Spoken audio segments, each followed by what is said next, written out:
The wind came off the water, raw and salted, and I stood with my hands on the rail and let it scour my face. For 5 years, it had been all the company I kept. Below my feet, the deck plates of the Odyssey shuddered. The Pacific rolled out to all compass points, a single sheet of hammered lead under a bone-white sky. I squinted at the horizon. It was out there, a speck that was slowly coalescing itself into shape. Athel's Rock. An unspectacular name for a place that, according to our satellite data, had never felt the tread of a human foot. See anything, Leo? I turned. Captain Harlock stood there, framed against the wheelhouse. The years had worked his face into a mask of sun-cured leather, and his eyes held the pale, washed-out blue of a winter sky. Just the usual, I said. A whole lot of water. You'd think the planet would have run out by now. He made a sound in his throat. She's always got more to give, my boy, and always got more to take. Then the weight of his hand fell upon my shoulder, a graven thing of bone and callus. Come on. Eris is about to give Marcus an aneurysm over a card game. Hey guys, Mr. Grimm here. I haven't uploaded videos to this channel in about 200 days, and around 5,000 of you still show up every day to watch the stories I posted on this channel last year. I didn't expect that. Thank you for sticking around. Here's what happened.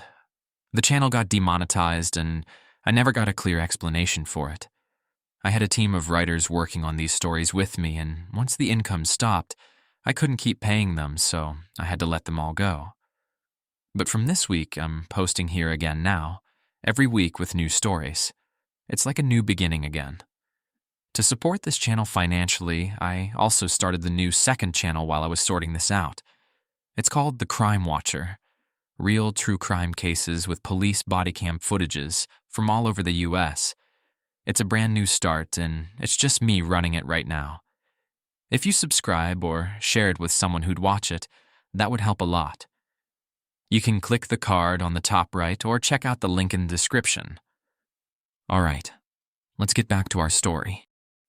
I followed him into the galley.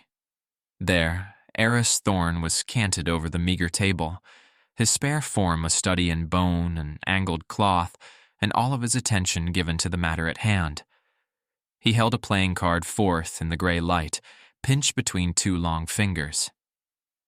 It is a statistical improbability, Marcus, that you would draw a third queen, Eris said, and his voice held no humor, but was the same flat and measured tone with which he would pronounce a man dead. The boy Marcus pushed a clot of nuts into his knot and chewed with a grin that took up his whole face. He was young, and held a certain faith in the surety of wires and numbered things and all the bright new arts of the world. It's called skill, Doc, something you can't measure with a caliper. Riggs, our security for this mission, sat apart from them in the gloom, with a rifle broken down across his lap. He worked a dry cloth over the blued steel of the barrel, though it already held a dull perfection. He said nothing, and did not look at them, but his presence in that place was a hard fact. He was a man made for a single purpose, and this purpose had scoured him of all else, and he sat there like some grim idol in his own dark chapel of violence. This was our crew, 5 men in a ship on the edge of the world. I was a senior field surveyor, which was a dignified title for what I really was. I worked for a company called Aethelred, Geospatial and Ecological. In short, we were corporate prospectors, pioneers for hire. Governments, or men rich enough to be governments, would hire us to put our boots on the final blank spaces of the map, the virgin lands. We took their measure, soil and water, what grew from the one and what swam in the other, catalogued it all, and reported, finally, that the land was empty. Some wanted these islands to wall off and sell access to. Some wanted the reef to hide a yacht behind. Others I did not ask. It was not my place to ask. Our job was not to question the why, only to confirm the what, and more importantly, the what not. The what not was always the same. Ma'am.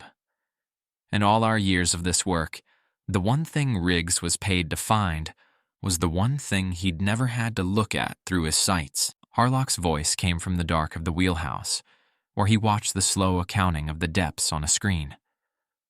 Approaching the shallows, landfall in 2 hours, give or take. Eris slid the worn cards together and set them aside. The biomass readings were extraordinary, he said. A completely isolated ecosystem. Think of it, Leo. Flora and fauna that have never been cross-contaminated. New species, maybe even a new genus. And the island itself grew before us on the far edge of the sea and rose up a stone of ancient green. The sea broke against its foundations in a white fury.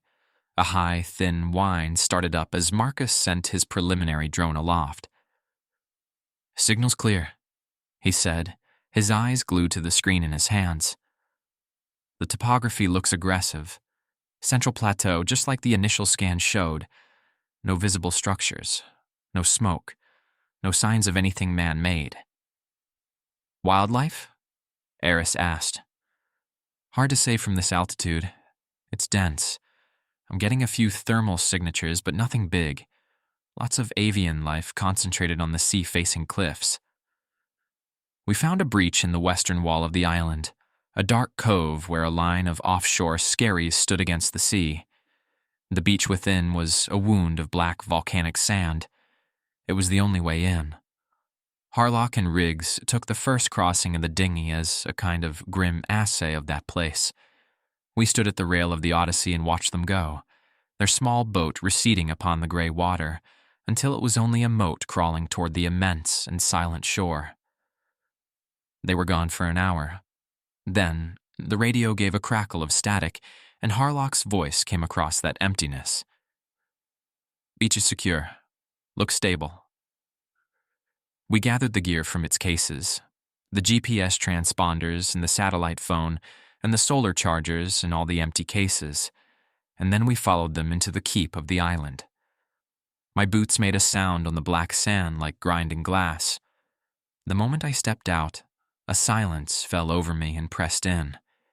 It was not an absence of noise.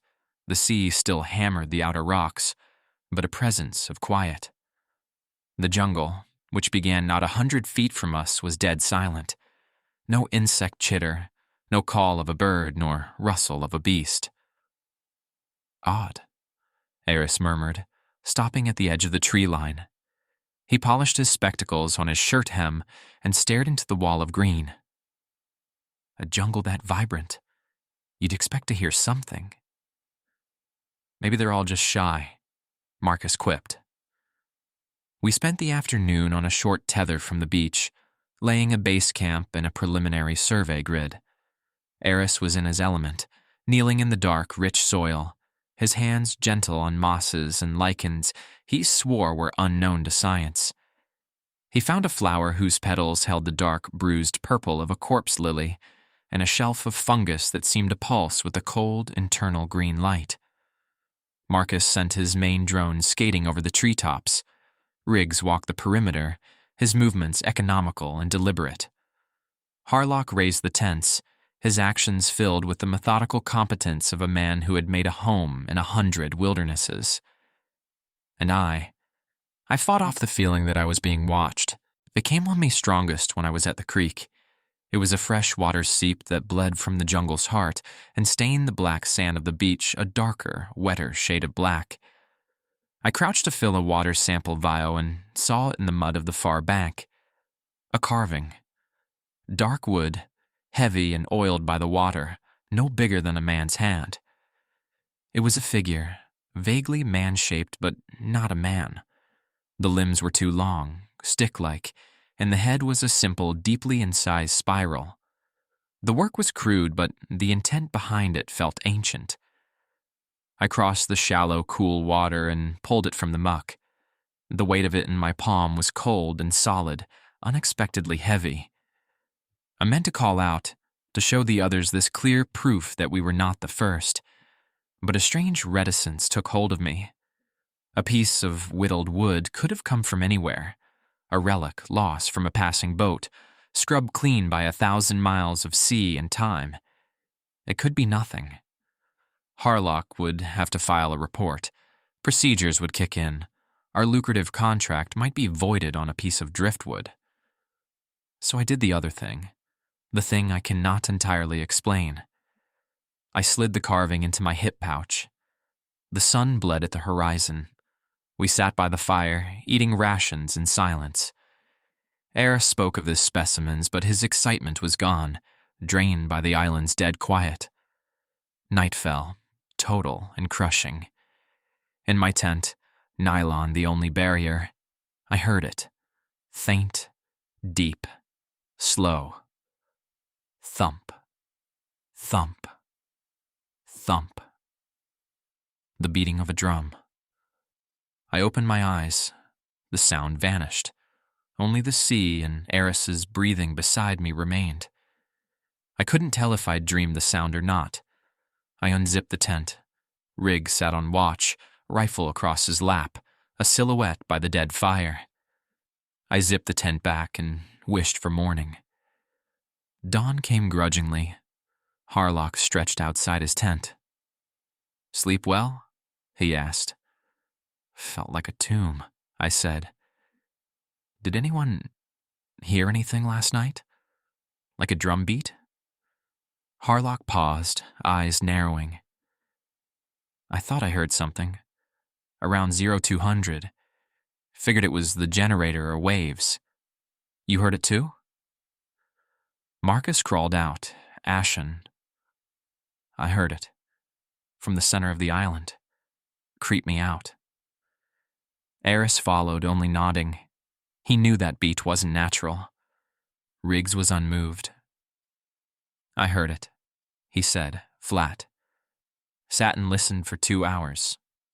One drum. Slow. From inland. Then it stopped." One word stuck in my mind. Inhabited. "All right," Harlock said. His voice was all command now. "Plan stays the same, but with one change. We stick together. All of us. No splitting up. We'll follow the creek bed inland towards the plateau. Get a sense of the topography. Map the water source. Leo, you map. Eris, you catalog. Marcus, get the drone up as soon as we're under the canopy. Riggs, you stay frosty. If this island ain't as empty as the brass thinks, I want to know about it yesterday." We left the relative safety of the beach, and the jungle took us. The trees were old and vast, their crowns a woven roof that sealed out the sky and plunged the world into a perpetual green gloom. The pale green fungus was everywhere, clinging to rocks and trunks. We hadn't gone a quarter mile when Eris put a finger to the bark of a tree that had no name in his books. "Look at this," he said, his voice a whisper. He traced the lines of deep gashes cut into the wood. "Scrape markings. A spiral, see it? Almost identical to the patterns on some Neolithic standing stones in Orkney. But these look fresh. It was the same spiral as the idol I carried in my pouch." A cold sickness began to turn in my gut. We went on, deeper into that green twilight. Marcus fought for a signal, tilting his controller at the oppressive roof of the world, walking in circles. He moved toward a small break. "Got it. There's a gap. Sending her up." The machine's whine rose and was quickly swallowed by the immensity of the forest. On the small screen, we saw the gray-green, monstrous hide of the island. "I've got—" "Wait," Marcus said, leaning into the screen. "There's a dead zone. Straight in the middle. Like a perfect circle of static. My drone's sensors are getting fried. Magnetic interference, maybe? No, it's not." His words were cut off. The image on the screen died, replaced by a blast of white noise. Shit. Lost the signal. It just went dead. His thumbs flew over the controls. The drone isn't responding to return to home protocol. She's gone. The drone, our eye in the sky, was gone, lost to the island's blind heart. An hour passed. The creek bed devolved into a trough of sucking mud. Riggs walked point, his M4 held at a low ready. Suddenly he stopped. He raised a hand in the silent, clenched fist. We all halted behind him. He beckoned us forward without looking back, and we saw what he saw. It was a pit dug into the black earth of the jungle floor, 10 feet across, hidden beneath a frail, artful weaving of leaves and branches. The bottom was a bed of sharpened stakes, their points hardened in some fire, angled to receive a falling body.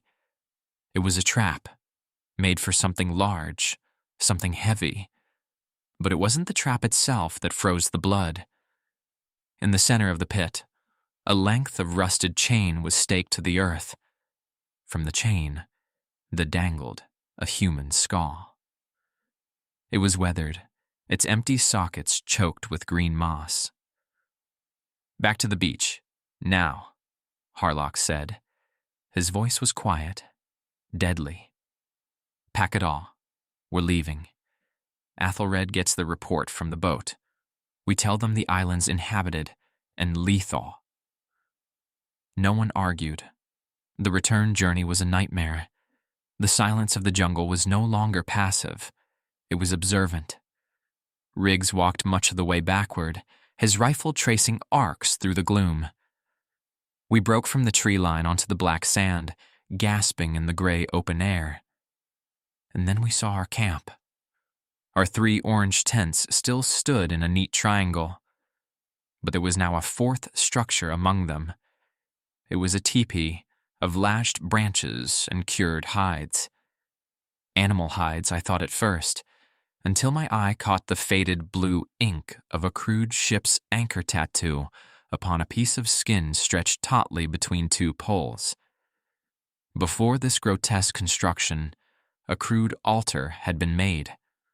Upon it, our satellite phone and our emergency beacon were piled like offerings, smashed to a glittering ruin of plastic and wire. And standing sentry over this desecration was a totem. 6 feet tall and carved from the same dark, heavy wood as the idol in my pouch. In the spiral where its face should have been were set 2 discs of polished mother-of-pearl. They caught the flat, gray light and glittered like intelligent, malicious eyes. Someone had been to our camp. They had walked among our things. They had judged our tools, our links to the world we knew, and found them wanting. Then they had built their own temple on the ashes of our technology. The rifle in Riggs's hand swung toward the black wall of the jungle as if some shape could be discerned there. But there was only the trees and the dark between the trees. Harlock stood with his seaman's certainty scoured from him. What was left was only the face of an old, frightened man. "Get that thing down," he said, his voice thin and hollow against the ceaseless crash of the waves, gesturing to the tattooed hide. No one moved. We just looked at the sheet of flayed skin, the faded blue anchor a horrifying testament to the man it had been stripped from. The wind stirred it, and it seemed a thing of ghastly life.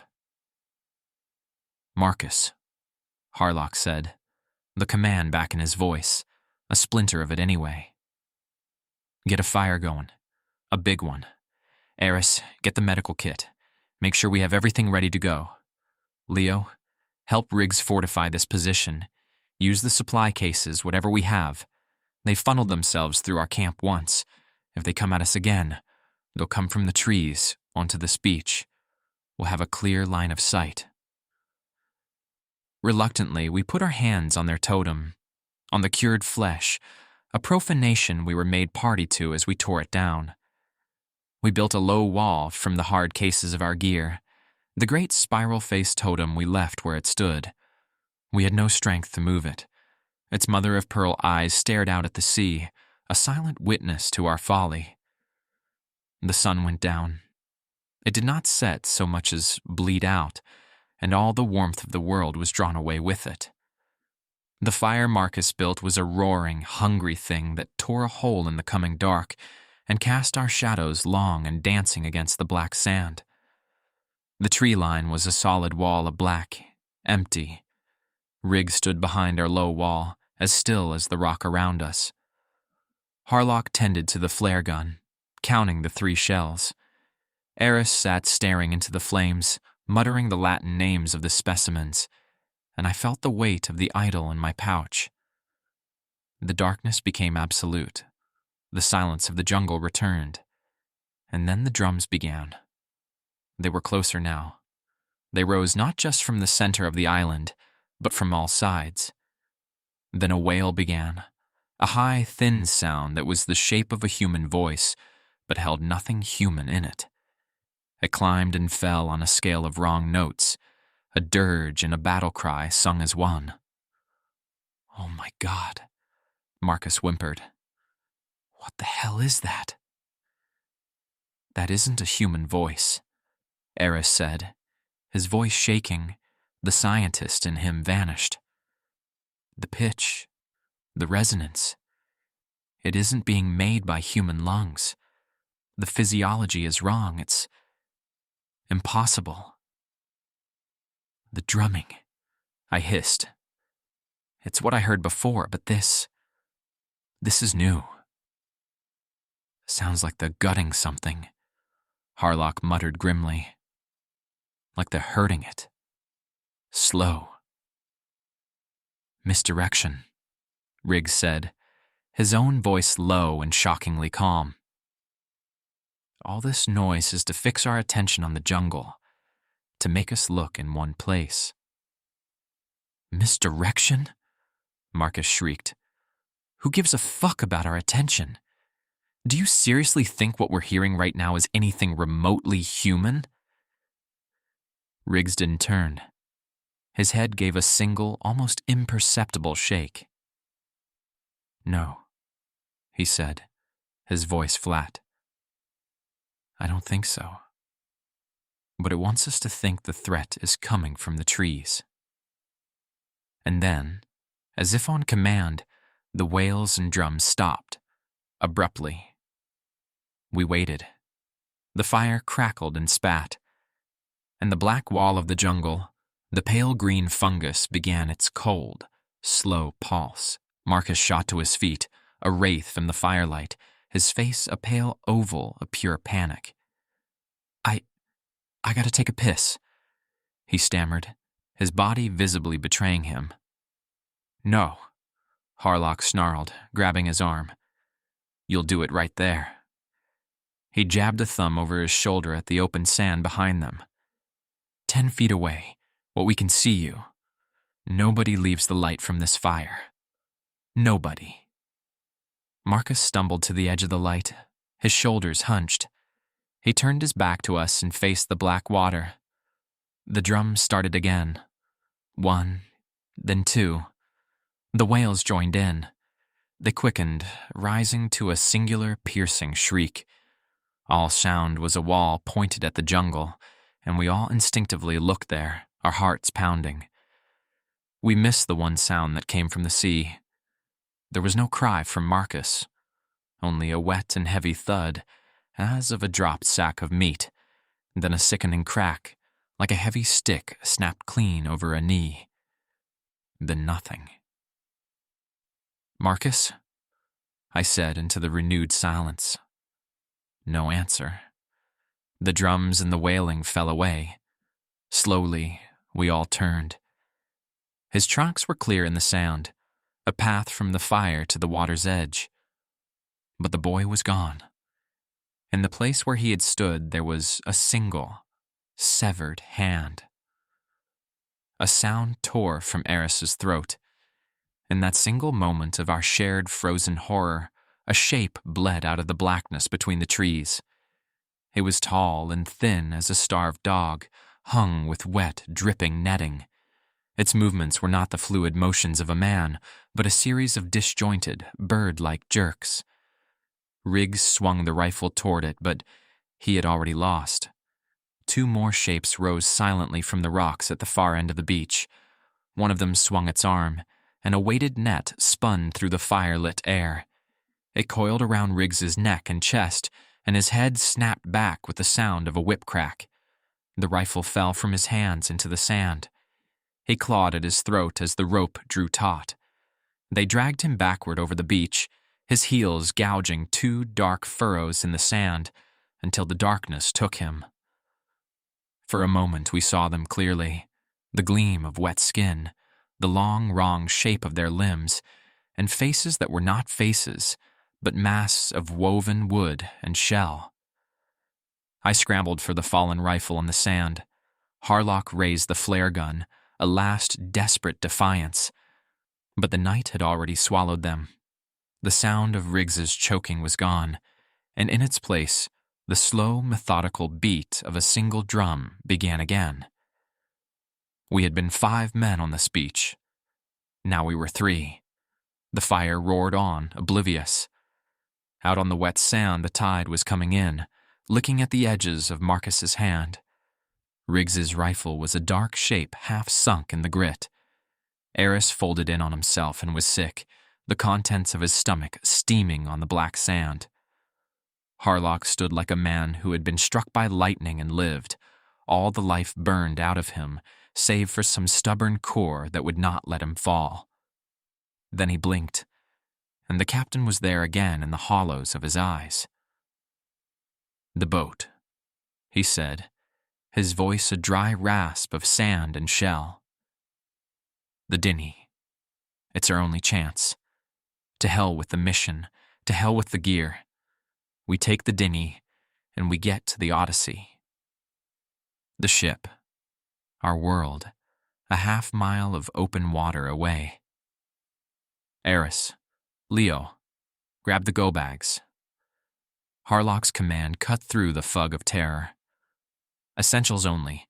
Water, medkit, and the flare gun. Nothing else. We go now." We moved in a broken, stumbling line toward the dark slash in the rock where the boat was hidden. Eris wept without sound as he went, his head turning again and again to the black wall of the jungle where nothing moved. I scooped up Riggs's rifle from the sand, and its weight was unfamiliar and terrible. My hand shook on the stock, and I knew if a target presented itself, I would miss. Harlock went first, the flare gun clutched in his fist like a talisman. The drums were silent now, which was somehow worse. I could feel them moving with us in the dark beyond our sight, pacing us. We reached the inlet, and the boat was there, untouched, tucked between the rocks as we had left it, the dark water lapping at its rubber sides. Get in! Get in!" Harlock hissed. His fingers were stiff and stupid on the mooring rope. I threw the bags in, the rifle, and helped pull a trembling Eris over the side. Harlock put his shoulder to the bow and gave a great grunting shove. We slid out into the water. He leaped aboard, landing with a heavy thud, his back to me as he clawed at the pole cord of the outboard motor. It was then I saw it. I was facing the beach, the rifle uselessly across my knees. A lone figure stood at the edge of the trees. He was not coming for us. He stood in utter stillness, holding a long spear. He was watching us go. He was letting us go. "Harlock, they're letting us go. It's a trap," I screamed. But he did not hear me over his own frantic efforts. He gave the cord one great, desperate pull. The engine choked, sputtered, coughed, and then it coughed. The roar of it was the finest sound I had ever heard. The boat jumped and we were moving, planing over the chop, leaving the cove and its horrors behind us. Relief came over me so pure and absolute, it was like a kind of death. We were clear. We were away. "The lights. Leo, where are the Odyssey's lights?" Harlock shouted. He had to turn his head and yell it over the engine's scream. My blood, which had been boiling with adrenaline, turned to cold slush. I scanned the dark horizon. There was nothing.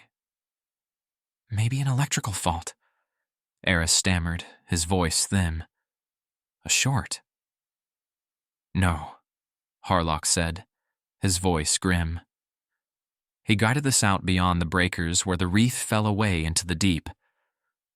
Her backup generator would have kicked him instantly. The emergency lighting is on a separate circuit.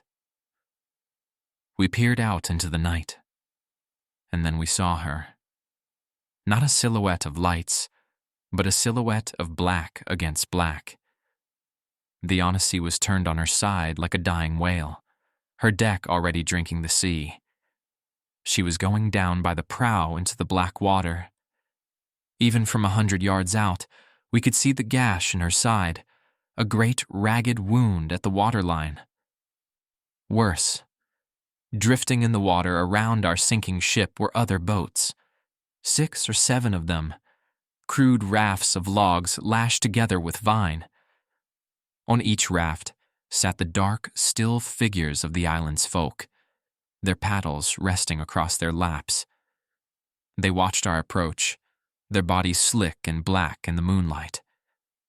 They had scuttled our world, our only means of escape, and then they had waited, patient as stones, for us to motor into their killing ground. The figure on the beach had not been watching us escape. He had been sending us out, to the net. Harlock killed the motor. The world fell silent but for the groaning of the ship as it went under, and the soft dip and splash of paddles as the circle began to close. We floated in a child's rubber boat under a bone-white moon, surrounded. There was no shore to run to. This was the end of the map. The world became the small rubber boat, the dark water, and the closing circle of paddles that dipped and rose with a hypnotizing rhythm. Their faces came into view under the moon, and they were things of nightmare. Maps of ritual scarification that mimicked the ripple of water or the grain of wood. Mass of jawbone lashed together with what looked like human hair. One of them, on the nearest raft, looked directly at me and grinned. Its teeth were filed to sharpened points. They wore the island's phosphorescent fungus on their skin, smeared into spiral patterns on their chests and arms, and they glowed with a cold and living light. They were creatures not of the world I knew. Harlock's hand shook so badly on the flare gun that he dropped it into the bottom of the boat. Eris was a folded shape, rocking slowly back and forth, a low keen escaping its lips. I brought the rifle up, the stock cold against my cheek, but there was no single target, only a shifting constellation of dark, glowing forms upon the water. Before I could choose a death to deal, one who stood as a leader, taller than the others, a mantle of bird feathers on his shoulders, raised a long-fingered hand. The webs between his digits were stark and pale in the moonlight. All the paddles ceased their motion. A gaffing pole of sharpened wood was thrust from the nearest raft. Its point sank into the pliable skin of our dinghy with a soft sigh of escaping air. They began to draw us toward them. We saw the trophies then, hung about their bodies as adornments. Necklaces of finger bones, belts of braided human hair. One wore shin guards carved from human tibias, another, a pauldron of flayed skin upon his shoulder. On that skin I could see the dim, faded blue and red lines of a roaring dragon tattoo. Riggs's tattoo. A heavy net, woven from some coarse and heavy vine, was cast over us. Hands took hold of me and pulled me from the boat. They were not angry hands. There was a practiced, cold economy of motion to them, the work of men who knew their craft. A stone club rose and fell, and Harlock went limp. Ropes of tough fiber bit into my wrists and ankles. Eris did not resist at all. And all this was done in a chilling quiet, broken only by the lapping of the water against the rafts. Then they turned their craft, not toward the beach we had fled, but to a dark wound in the cliffs where a river bled out into the sea. They navigated the rafts into that river mouth, and we entered the belly of the island. The air grew thick and wet and held the smell of rot and damp earth. In alcoves carved from the stone, we saw their world. We passed one where a hunched figure was patiently working a human femur on a grinding stone. We passed another that served as their larder. From bone hooks in the ceiling hung the flayed shapes of men and parts, and among them I saw the remains of a bright red jacket, and I knew that Marcus was here. Further on, old women with faces like dried gourds stretched sheets of skin on wooden frames to cure them in the damp air. The river opened into a cavern so vast its roof was lost to darkness. In the center of this great vault stood a tree.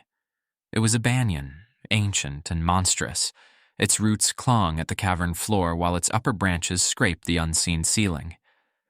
Platforms and huts of bone and woven hide were built upon its limbs, connected by swinging bridges of rope, and from its trunk and from every branch, like grotesque fruit, there hung a skaw. Hundreds of them. Thousands. We were dragged from the rafts and prodded up a wide ramp that spiraled around the great trunk. 70 feet up, we came to a central platform where the tribe was gathered. They swayed to a silent rhythm before a shaman figure who chanted in a language of clicks and guttural stops. Eris and Harlock, awake now and naked and pale with a terror beyond screening, were bound spread-eagled to 2 large X-shaped frames of wood. Our survey equipment, our cameras and cases, was laid at the foot of the frames like an offering to whatever god they worshipped. The shaman held aloft the small carving I had found by the creek, the spiral-headed man, and a great sighing moan passed through the gathered crowd. He approached Eris first, a knife in his hand. He made shallow cuts upon Eris's chest, painting his own fingers with the blood to mark Eris's cheeks with symbols. Eris only wept, his eyes looking past all of us into the final distance. Then the shaman knelt and, with 2 quick slashes, severed the tendons behind his knees. The scream that came from Eris then was a pure and terrible thing that echoed from the stone walls. They took the skin from him in long, careful ribbons while the life still shuddered in him. And when he was only a red ruin of a man, the shaman put a spear through his heart. A great ecstatic cheer arose from the tribe. They turned to Harlock next. They took a brand from a smoking brazier, a flat stone carved with their spiral sign, and pressed it to his lips to seal them shut. They burned out his eyes. They used heavy stones to break his hands and his feet. And my last sight of the captain was of a blind and ruined thing, weeping blood and smoke. Then they raised his frame up, and a dozen spears flew from the crowd to thud into his body. He was dead before the 10th spear found him. They cheered his passing more loudly still. I was next. It was my turn. They came for me and cut the bonds of my feet. I felt their cold, strong hands on my arms, dragging me toward the last empty frame. My mind was a white sheet of noise. A scream began to build in my throat, a denial of the fact that my skull would soon be just another fruit on that terrible and godless tree. They hauled me toward the vacant frame. I was kicking and sobbing, and then I was not. The hot wires of the brain God gives you for fear were burnt away in that moment, and what was left was pure animal rage. They thought I would be another lamb for their altar, but they had not reckoned what an animal will do when it's cornered. I would not die. Not like this. 2 of them had me by the arms. My eyes cast about the cleared ground for a stone or a shard of wood, but there was nothing. Nothing but the hard-packed earth and the bone-strewn frames and the red work they meant to do. One of them turned to get new cords, and his grip on my arm slacked for a single beat of a heart. It was enough. I let my weight go limp. I fell into the creature's guard, and my teeth found his forearm. I closed upon the gristle there with a taste of old earth and corruption. He screamed, a high, sharp sound that broke the ordained rhythm of the slaughter. A silence of surprise fell over the tribe. My teeth were buried to the bone in him, and I tore my head away, taking a knot of his flesh with me. I used the violent motion to drive the back of my skull into the face of the second one holding me. I felt the wet snap of bone beneath skin, and he reeled back, clutching at his ruined nose. They both fell away from me, and the world opened up. For a moment, I was a free man under that dark stone ceiling. A raw cathedral of rage echoed around me. The way down the ramp was choked with their forms, but to the side, a single thick vine, a rope bridge, snaked its way from the main platform toward a lesser hut lodged in the great trunk of the tree. There was no choice in it. To stay was to die. To fall was to die. It was the only way that was not death. One of the tribesmen, recovering from the shock, came at me with a knife. He drove it down, and it scribed a line of fire along my ribs, but I caught his arm and turned his own momentum against him. We went down in the tangle of limbs, crashing against a carved wooden pole that stood at the platform's edge. The dozens of smaller bones threaded onto it chattered like dry seeds in a gourd. The pole was rotten at its base. It swayed on its foundation, and then it went over with the sound of old wood giving up its ghost. It fell not upon the platform, but out into the void, and its falling weight took the far anchor of that rope bridge with it in a final parting. The rope whipped violently through the air, striking the knot of men coming for me and sweeping 3 of them from their feet. I didn't hesitate. I ran and leaped over the edge. For a terrifying space I fell, and then my feet hit the swinging rope bridge with a jarring shock. I fought for my balance upon that bucking cord, grabbing for a hold on its rough weave. I looked down into the murk of the cavern floor, and I saw it. Amidst a pile of salvaged driftwood and ship's refuse at the water's edge, I saw a block of alien yellow, our emergency life raft. I half climbed, half slid down the rope. My hands were raw and bleeding. A spear cast from above whistled past my ear and shattered on the stone beside me. I hit the floor and my knees buckled. My side was a sheet of warm blood and slick mud. I looked up and saw their dark shapes already swarming down the great tree, moving down the trunk in its network of ropes with a speed that was not human. I had seconds. I lunged for the bright yellow pack and ran for the black mouth of the river. The river took me in a cold so absolute it seemed to be the very narrow of the stone itself. I kicked out into the black water with the pack clutched to my chest, paddling through a tunnel lit only by the swimming ghost of strange phosphorescent fish. Then I was through the cave and into the night, the sea. Above me the clouds had broken, and the moon was a splinter of bone in the sky, but they were coming. The crude rafts were already in the water behind me, the sound of their paddles a frantic drumming that drew ever closer. I tore at the ripcord of the raft with numb, useless fingers. Twice it slipped my grasp. The lead raft came on fast, and I saw the scarred man in the prow raise a harpoon against the moonlight. With a final, sobbing effort, I pulled the cord. A hiss of compressed air, and the bladder bloomed a sudden yellow wound upon the dark water.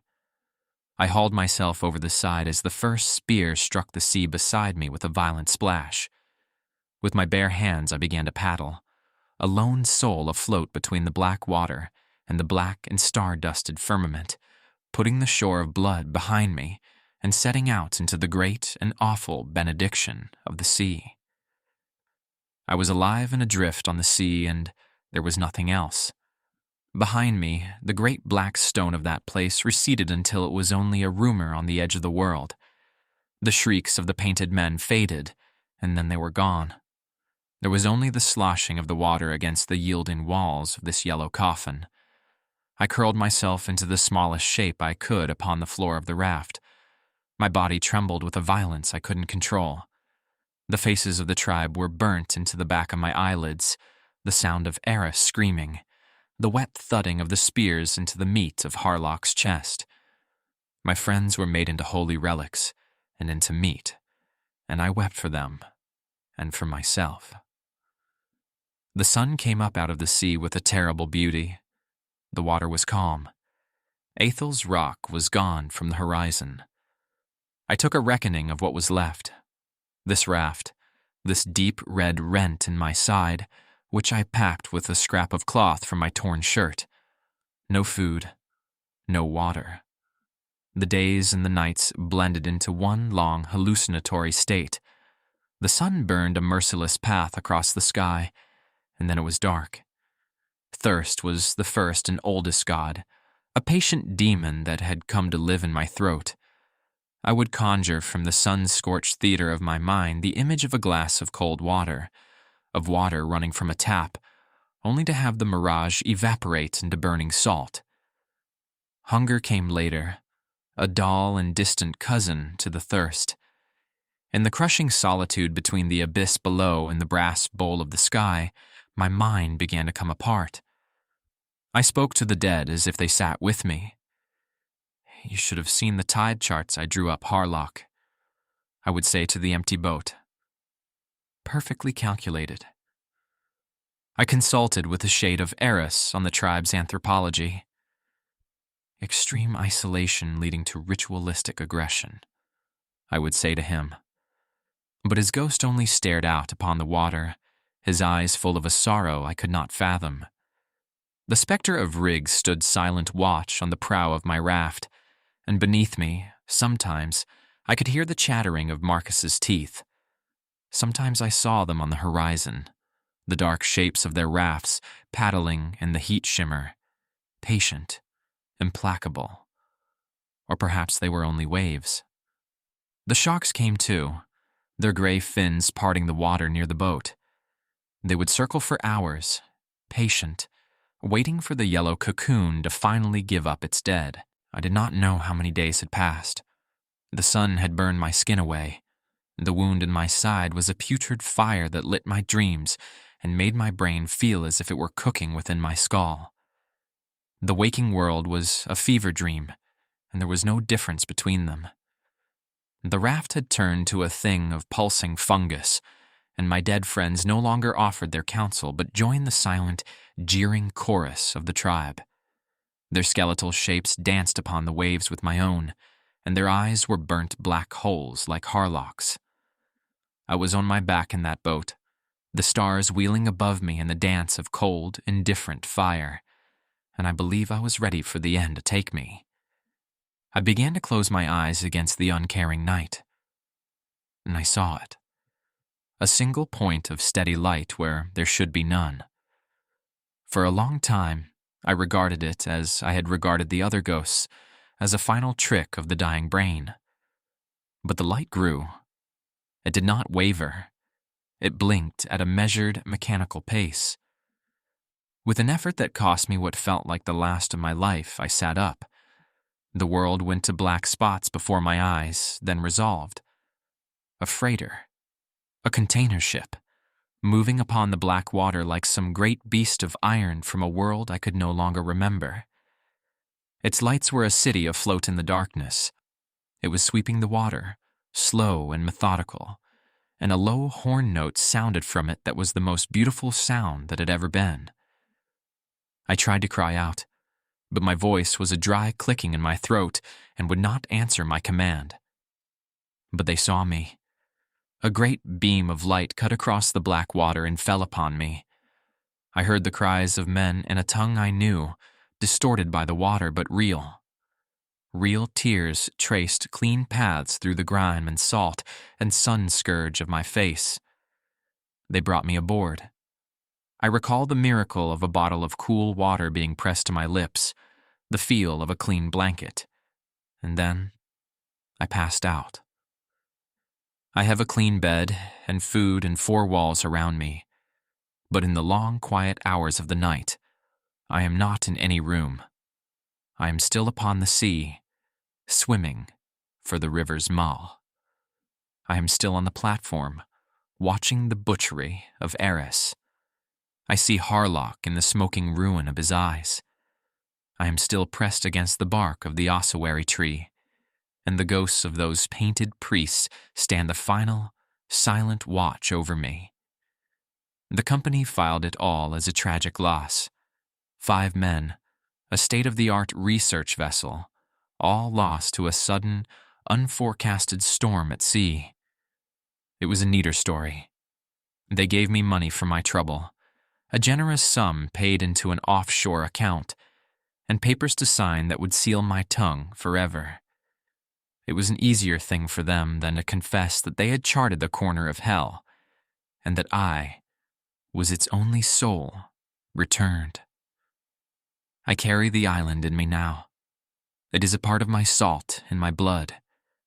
I am adrift always on that yellow raft and the great, silent ocean of what I have seen. And in the darkest part of the night, when all the world is asleep and I am terribly awake, I can sometimes hear it, faint and far away, the lonely beat of a drum.